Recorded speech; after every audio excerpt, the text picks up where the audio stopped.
BITSAT 2024 के second attempt के लिए यहाँ पे बहुत ज़्यादा टाइम हमारे पास नहीं रह गया है और इस टाइम पे ज़रूरी हो जाता है कि हम जो है यहाँ पे स्मार्ट वर्क दिखाएं। यानी कि फर्स्ट अटेम्प्ट में जो चीज़ें हमें देखने को मिली है, यहाँ पे जैसा ट्रेंड हमें देखने को मिला है, उसके बेसिस पे हम अपनी तैयारी को और ज़्यादा बूस्ट करें सेकेंड अटेम्प्ट के लिए। तो यहाँ पे हम आपके लिए वीडियो लेके आए हैं जिसमें हम हाई वेटेज टॉपिक्स की यहाँ पे बात करेंगे। चैप्टर्स को जो है मैंने यहाँ पे आपके लिए जो है प्रायोरिटी वाइज यहाँ पे डिवाइड कर दिया है ताकि जो प्रायोरिटी 1 के चैप्टर्स हैं उन पे आप इस टाइम पे ज्यादा थोड़ा फोकस कर ले, और अगर आपके पास जैसे जैसे टाइम यहाँ पे मिलते जाता है तो नेक्स्ट प्रायोरिटी के चैप्टर्स को आप यहाँ पे कंप्लीट करते जाए। तो इससे क्या है, काफी ज्यादा प्रोबेबिलिटी बढ़ती है कि वहां से जो कि प्रायोरिटी 1 के चैप्टर्स हैं वहां से शायद ज्यादा क्वेश्चन हमें देखने को मिल जाए। और अगर आप जो है यहाँ पे सिमिलर टाइप का वीडियो फिजिक्स के लिए चाहते हैं तो एक छोटा सा टारगेट लाइक्स का जो है हम लेते हुए चल रहे हैं इस वीडियो पे 500 प्लस लाइक्स का। देखिए, क्योंकि इससे हमें पता चलेगा कि आपके लिए ये वीडियो कितना ज्यादा इंपॉर्टेंट है। अगर आपको जो है ये वीडियो से यहाँ पे मदद मिलेगी तो डेफिनेटली यहाँ पे आपके लिए फिजिक्स एंड मैथ्स के लिए दोनों के लिए ही जो है वीडियो लाया जाएगा। और जैसा कि हम यहाँ पे समझ रहे हैं कि सेकेंड अटेम्प्ट के लिए बहुत ज्यादा टाइम नहीं रह गया है, तो चीजों को जो है लास्ट टाइम पे यहाँ पे जरूरी हो जाता है कि हम एफिशिएंटली यहाँ पे कंप्लीट करें। तो इसी के लिए जो है आपके लिए हमने यहाँ पे बिटसेट 2024 का क्रैश कोर्स चेतक बैच जो है लॉन्च किया है। तो इस बैच के अंदर आपको हर एक वो चीज देखने को मिल जाएगी जो कि सेकंड अटेम्प्ट के लिए आपके लिए यहाँ पे इंपॉर्टेंट हो जाती है। जैसे कि आपके कंसाइज जो है वीडियो लेक्चर्स हो गए, या फिर मॉक टेस्ट हो गए, या फिर डीपीपीस हो गई, क्वेश्चन बैंक हो गए, एंड साथ ही साथ जो है आपको यहाँ पे LRN इंग्लिश के भी सेशंस देखने को मिल जाते हैं। तो हर एक चीज जो है इस कोर्स के अंदर आपके लिए यहाँ पे तैयार करी गई है। तो प्रोसीजर आप सभी के सामने है कि किस तरीके से कोर्स में एनरोल करना है, इसको आप जो है देख सकते हैं। बाकी अगर आपको कोर्स रिलेटेड कोई भी क्वेरी है तो आप गिवन नंबर पे हमारी टीम को यहाँ पे जो है कांटेक्ट भी कर सकते हैं। अब हम जो है यहाँ पे चलते हैं कि केमिस्ट्री के ऐसे कौन कौन सी चीजें हैं जिनका हमें यहाँ पे फोकस करना है। तो सबसे पहले तो इंपॉर्टेंट कुछ चीजें मैं आपको यहाँ पे बता देना चाहता हूँ जो कि अटेम्प्ट 1 में हम लोगों ने यहाँ पे ऑब्जर्व करी। सबसे पहले लेवल ऑफ क्वेश्चंस की बात करें तो क्वेश्चंस बहुत ज्यादा यहाँ पे टफ नहीं पूछे गए थे, इजी टू मॉडरेट के आसपास जो है आप कह सकते हैं। और मेजॉरिटी क्वेश्चंस यहाँ पे जो है एनसीईआरटी बेस्ड थे। हाँ, कुछ जो है क्वेश्चंस थोड़े से आपके ऐसे थे कि आपने शायद पहले कभी देखे नहीं हो, तो वो क्या है, थोड़ा सा ट्रेंड यहाँ पे चेंज हो जाता है। कुछ ऐसे जो है क्वेश्चंस रहते हैं जिनमें आप ये कह सकते हो कि थोड़े से ऐसे डिफरेंट टाइप के हो गए, जनरल साइंस मिक्स हो गए या फिर बायोलॉजी मिक्स हो गए, तो इस टाइप के क्वेश्चंस देखने को मिलते हैं। या फिर अभी कुछ रिसेंट में ऐसी चीज हुई होगी उसके बेसिस पे क्वेश्चन को जो है फ्रेम कर दिया जाता है। तो इस टाइप के जो क्वेश्चंस रहते हैं, अगर आपने जो है लॉजिक यहाँ पे लगा लिया तो आप सॉल्व कर सकते हो, या तो फिर छोड़ने में यहाँ पे समझदारी है, जो एनसीईआरटी बेस्ड क्वेश्चन है उन पे ज्यादा फोकस कर लो। और ये समझिए कि केमिस्ट्री जो है काफी ज्यादा स्कोरिंग सेक्शन रहता है पीसीएम के अंदर, तो अगर आपने इसमें जो है थोड़ा सा भी यहाँ पे एफर्ट्स डाल लिए तो आप एक अच्छा स्कोर यहाँ पे निकाल सकते हो। और ये सेक्शन जो है आपको थ्योरेटिकल थोड़ा ज्यादा साइड पे देखने को मिलेगा क्योंकि इनऑर्गेनिक जो है अच्छे खासे क्वेश्चंस हमें देखने को मिलते हैं, है ना। और न्यूमेरिकल्स कम ही पूछे जाते हैं और जो भी पूछे जाते हैं वो फिजिकल केमिस्ट्री से हमें देखने को मिलते हैं। तो इस सेक्शन में हमें ट्राई करना रहेगा कि जितना जल्दी हम कर ले उतना हमारे लिए जो है यहाँ पे बेस्ट रहेगा।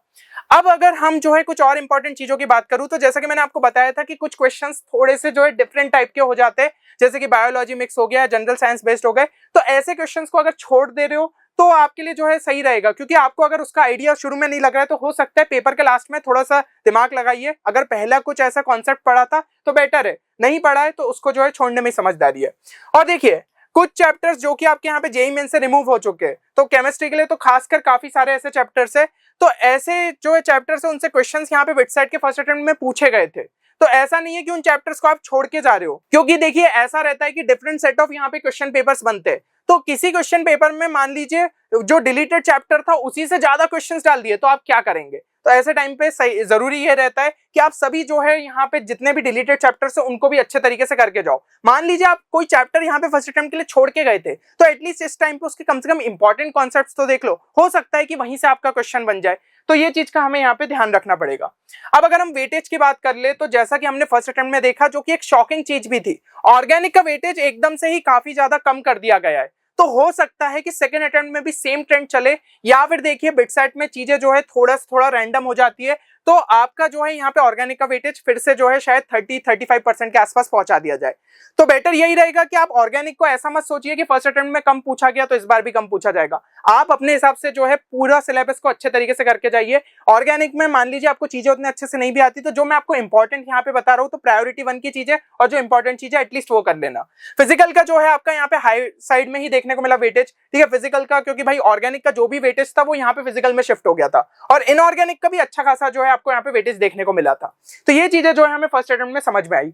अब यहाँ पे ऑर्गेनिक केमिस्ट्री के लिए बात करें तो 3 प्रायोरिटी में जो है आपके यहाँ पे चैप्टर्स को हमने डिवाइड कर दिया है। नॉमेनक्लेचर, ये जो है बहुत ही ज्यादा इंपॉर्टेंट हो गया इस बार के लिए। मतलब कुछ शिफ्ट के अंदर तो ऐसे भर भर के क्वेश्चंस भर दिए थे, तो भाई ऐसे चैप्टर्स जो कि बहुत इजी रहते गलती से भी छोड़ के मत चले जाना। पता चला ज्यादा क्वेश्चंस आए, बाकी स्टूडेंट्स तो कर लेंगे और आप जो छोड़ के आ जाओगे, तो ये गलती मत करना। आइसोमेरिज्म जो है वो भी इंपॉर्टेंट था, कुछ शिफ्ट्स में पूछे गए। जीओसी भी जो है आपको देखने को मिला। तो बेसिकली भाई क्लास 11th के ये सारे चैप्टर्स आपके लिए काफी ज्यादा इंपॉर्टेंट रहेंगे, तो इनको जो है जरूर से करके जाए। जीओसी तो जो है बेस बनाता है, ऐसे ही नोमेनक्लेचर और आइसोमेरिज्म का भी जो है कहीं ना कहीं रेफरेंस हमें दूसरे चैप्टर्स में देखने को मिलता है। इसके अलावा एल्डिहाइड, कीटोन और कार्बोक्सिलिक एसिड क्लास 12 का ये इंपॉर्टेंट था, यहाँ से जो है आपकी नेम रिएक्शंस कई कई जगह जो है पूछी गई थी। फिर प्रायोरिटी 2 में ये सभी आपके जो है चैप्टर्स आ जाते हैं। एंड प्रायोरिटी 3 में अगर हम बात करें तो यहाँ पे आपका जैसे कि हेलो एल्केन्स हो गया, हेलो एरिन्स हो गया, फिर आपका एमाइंस हो गया और पीओसी हो गया, ये सब जो है आपको देखने को मिलता है। पीओसी का मतलब प्रैक्टिकल ऑर्गेनिक केमिस्ट्री, और कम ही क्वेश्चंस जो है यहाँ से हमें देखने को मिले थे। अब कुछ इंपॉर्टेंट चीजें जो कि मैं आपको ऑर्गेनिक केमिस्ट्री से रिलेटेड बताना चाहूंगा। तो ये सारे तो आपके चैप्टर्स हो गए। इसके अलावा ऑर्गेनिक केमिस्ट्री के अंदर कुछ आपके जो है लास्ट के चैप्टर्स हो जाते हैं ना, जैसे क्लास 12 में। तो इनमें से भाई ये 3 चैप्टर्स तो भला ही आपके जेईई मेंस सिलेबस से हट गए, लेकिन यहाँ पे जो है आपको क्वेश्चंस देखने को मिले थे फर्स्ट अटेम्प्ट के अंदर। तो इन तीनों को जो है ध्यान से एक बार देख के चले जाना, एनसीईआरटी से कम एक बार रीडिंग दे देना। और बायोमोलिक्यूल्स तो आपका काफी ज्यादा इंपॉर्टेंट था, कई सारे क्वेश्चंस यहाँ से देखने को मिले, तो प्रायोरिटी 1 पे उसे रख लीजिएगा एंड प्रायोरिटी 2 पे इन 3 चैप्टर्स को जो है आप रख सकते हैं। तो ये चीज मेरे हिसाब से यहाँ पे क्लियर हो गई होगी। अब कुछ इंपॉर्टेंट चीजें अगर हम देख ले ऑर्गेनिक केमिस्ट्री से रिलेटेड, तो यहाँ पे देखिए सबसे पहली चीज इजी नोमेनक्लेचर प्रॉब्लम्स यहाँ पे पूछे गए। मैंने जैसा कि आपको बताया, क्योंकि रिस्पॉन्स शीट में कई सारे स्टूडेंट्स ने ये चीज जो है मेंशन करी थी। तो अगर भाई बेसिक रूल्स भी पता है किस तरीके से नोमेनक्लेचर जो है किया जाता है, आप जो है क्वेश्चंस कर सकते हो। नेम रिएक्शंस काफी ज्यादा इंपॉर्टेंट थी, डायरेक्ट यहाँ पे पूछी गई है। अदर इंपॉर्टेंट रिएक्शंस में मान लीजिए कुछ डिटेल देके रखिए, सब्स्टिट्यूशन, एलिमिनेशन, कार्बोकैटायन, ऐसा कुछ जो है चीज अगर हो रही है तो वो चीजों से रिलेटेड भी क्वेश्चंस देखने को मिल जाते हैं। इंपॉर्टेंट ट्रेंड, स्टेबिलिटी ऑर्डर हो गया, ऑर्डर ऑफ एसिडिटी, बेसिसिटी या फिर न्यूक्लियोफिलिसिटी, इस टाइप के क्वेश्चन देखने को मिल जाते हैं। इंपॉर्टेंट स्ट्रक्चर्स भी जो है स्पेशली वैसे इनऑर्गेनिक में ज्यादा पूछे गए थे, ऑर्गेनिक में तो थोड़े कम पूछे गए थे, पर एक बार स्ट्रक्चर्स देख लीजिएगा। जैसे कि वो बायोमोलिक्यूल्स चैप्टर हो गया, आपका पॉलीमर्स हो गया, यहाँ पे जो है स्ट्रक्चर्स की कहानी थोड़ी ज्यादा इंपॉर्टेंट रहती है, क्योंकि डायरेक्ट जो है क्वेश्चन पूछा जा सकता है इन चारों में से कौन सा जो है इस चीज का स्ट्रक्चर है ना। तो ये इंपॉर्टेंट रहता है। एनसीईआरटी से बाहर नहीं चीजें पूछी जाएगी, एनसीईआरटी अच्छे से आप देख सकते हैं। और बाकी जो भाई एनसीईआरटी से चीजें बाहर आ रही है वो शायद सभी स्टूडेंट से नहीं बनेगी, तो उसमें आपको घबराने की जरूरत नहीं है। और इंपॉर्टेंट कंपाउंड्स के भाई मेथड ऑफ प्रिपरेशन हो गया, फिजिकल प्रॉपर्टी, केमिकल प्रॉपर्टी, मतलब कि रिएक्शंस जो हो गई, वो चीजें एक बार आप जो है एनसीईआरटी से यहाँ पे रेफर कर सकते हो। अब हम चलते हैं यहाँ पे नेक्स्ट सेक्शन में, जो कि आपका इनऑर्गेनिक केमिस्ट्री।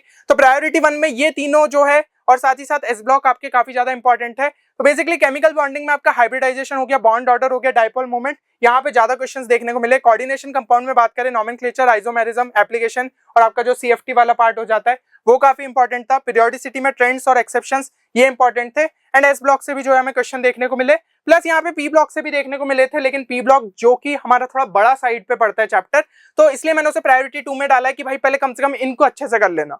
टाइम जैसे जैसे मिलते जाएगा फिर प्रायोरिटी के 2 के चैप्टर्स की साइड बढ़ना। हाइड्रोजन हो गया आपका, पी ब्लॉक के ग्रुप 15-16 हो गए, एंड प्रायोरिटी 3 में पी ब्लॉक 17-18 हो गए, डी एंड एफ ब्लॉक हो गए, और क्वालिटेटिव एनालिसिस जो कि आपका सॉल्ट वाला पार्ट हो जाता है। तो इस तरीके से जो है बढ़िएगा। अब किसी किसी शिफ्ट में ऐसा हुआ था कि भाई सॉल्ट वाले से भी जो है ज्यादा क्वेश्चन डाल दिए गए, लेकिन क्या है वो पोर्शन बड़ा रटने वाला है, तो भाई आप जो है इन पे अगर फोकस कर लोगे थोड़े लॉजिकल चीजों पे, और मान लीजिए इसको आप लास्ट में करते हो, तो बस एग्जाम के 1-2 दिन पहले देख के चले जाना, जितनी चीजें याद रही ना उसके बेसिस पे भी शायद क्वेश्चन बन जाए। तो प्रायोरिटी ऑर्डर हमने उसी हिसाब से जो है आपके लिए यहाँ पे डिसाइड कर दिया है। और अगर हम जो है यहाँ पे कुछ इंपॉर्टेंट चीजों की बात करें इनऑर्गेनिक केमिस्ट्री से रिलेटेड, सभी रिएक्शंस बहुत ज्यादा इंपॉर्टेंट है एनसीईआरटी की, कुछ भी रिएक्शन पे जो है क्वेश्चन आ सकता है, तो एक बार सभी रिएक्शंस को अच्छे से गो थ्रू कर लीजिएगा। इंपॉर्टेंट ट्रेंड्स हो गए, ionic radius, thermal stability, electronegativity, boiling point, melting point, ये सब चीजें ज्यादातर पीरियोडिसिटी या फिर चैप्टर्स के इंट्रोडक्शन में दी रहती है, तो उनको अच्छे से देख लीजिएगा। इंपॉर्टेंट स्ट्रक्चर्स में स्पेसिफिकली यहाँ पे पी ब्लॉक से जो है रिलेटेड क्वेश्चंस देखने को मिल जाते हैं, ऑक्सो एसिड्स पे जो है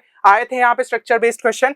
फिर आपके इंपॉर्टेंट कंपाउंड्स में बात करें, मेथड ऑफ प्रिपरेशन में कमर्शियल, लेबोरेटरी प्रिपरेशन अगर मेथड मेंशन्ड है उनको देख लीजिएगा, केमिकल प्रॉपर्टीज, यूजेस हो गए, और सभी जितने इंपॉर्टेंट एक्सेप्शंस है ये काफी ज्यादा इंपॉर्टेंट है। कंपाउंड्स के कलर बेस्ड क्वेश्चन भी यहाँ पे पूछे गए थे, अगर मान लीजिए कुछ कलर चेंज हो रहा है मतलब रिएक्टेंट टू प्रोडक्ट में, तो वो चीजें भी जो है आपको यहाँ पे अच्छे तरीके से याद रखनी है।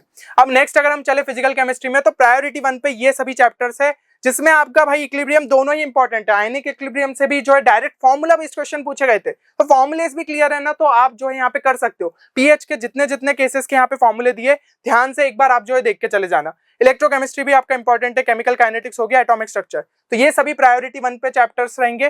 प्रायोरिटी 2 पे जो है ये तीनों आपके हो गए। गैसियस स्टेट को इग्नोर मत करना, भला ही जेईई मेंस से हट गया है, लेकिन यहाँ पे बिट सेट में पूछे जा रहे हैं क्वेश्चंस। फिर प्रायोरिटी 3 में जो है सरफेस केमिस्ट्री हो गया, सॉलिड स्टेट हो गया एंड रिडॉक्स रिएक्शन हो गया। तो ये सभी जो है आपके फिजिकल केमिस्ट्री के इंपॉर्टेंट चैप्टर्स हो जाते हैं। अब इसके अंदर अगर हम बात करें कुछ इंपॉर्टेंट चीजों की, तो देखिए रिमेंबर ऑल द फॉर्मूलाज बहुत ज्यादा इंपॉर्टेंट है फिजिकल केमिस्ट्री में, क्योंकि न्यूमेरिकल यहीं से बनते हैं, तो डायरेक्ट फॉर्मूला बेस्ड क्वेश्चन देखने को मिल सकते हैं। जितने भी यहाँ पे सॉल्व एग्जांपल्स आपको एनसीईआरटी के अंदर दिए वो काफी ज्यादा आपके लिए इंपॉर्टेंट रहेंगे। अप्रोक्सीमेशंस जहां जहां पॉसिबल है वहां ले सकते हो, तो जरूर से लेना, ठीक है। मान लो अगर आपके जो है ऑप्शंस यहाँ पे दूर दूर रहे तो उस टाइम पे अप्रोक्सीमेशन काफी ज्यादा आपको हेल्प करेंगे। और इन क्वेश्चंस को आपको थोड़ा सा लास्ट में ही करना चाहिए केमिस्ट्री के इसमें, क्योंकि ये थोड़े से टाइम टेकिंग हो जाते हैं, तो ये चीज का बस जो है यहाँ पे ख्याल रखिएगा। और अगर हम सोर्सेस की बात करें तो एनसीईआरटी को ही 2 बार देख लेना अगर आपके पास टाइम है तो, क्योंकि एनसीईआरटी का ही जो है ज्यादातर एनसीईआरटी बेस्ड क्वेश्चंस यहाँ पे देखने को मिले थे। डिलीटेड चैप्टर्स के लिए आप प्रीवियस वर्जन जो है एनसीईआरटी का देख सकते हो। एनसीईआरटी के एग्जाम्पलर प्रॉब्लम्स ध्यान से लगा लेना, कुछ तो भाई सिमिलर टाइप के जो है प्रॉब्लम्स यहाँ पे देखने को मिले थे। बाकी अगर टाइम मिलता है तो जेईई मेंस के पीवाईक्यूज भी आप सॉल्व कर सकते हैं। तो यही सोर्सेस पे लास्ट टाइम पे हमें फोकस करना चाहिए, जिसके बेसिस पे जो है आप एक अच्छा स्कोर यहाँ पे ला सकते हैं। बाकी जो है एक अपना टारगेट स्कोर केमिस्ट्री का जो है जरूर से यहाँ पे मेंशन करिएगा, है ना। और देखिए सेकंड अटेम्प्ट भलाई हमारे पास काफी ज्यादा यहाँ पे जल्दी आने वाला है, लेकिन चीजें आपको आती है, बस जो गलतियां हुई थी ना फर्स्ट अटेम्प्ट के अंदर उनको अब सुधारना है हमें सेकंड अटेम्प्ट में, और एक अच्छा स्कोर जो है हम यहाँ पे निकाल सकते हैं। चलिए तो उम्मीद करता हूँ इस वीडियो से आपको हेल्प मिलेगी। बाकी मिलते हैं अगले वीडियो में, तब तक के लिए take care and good bye.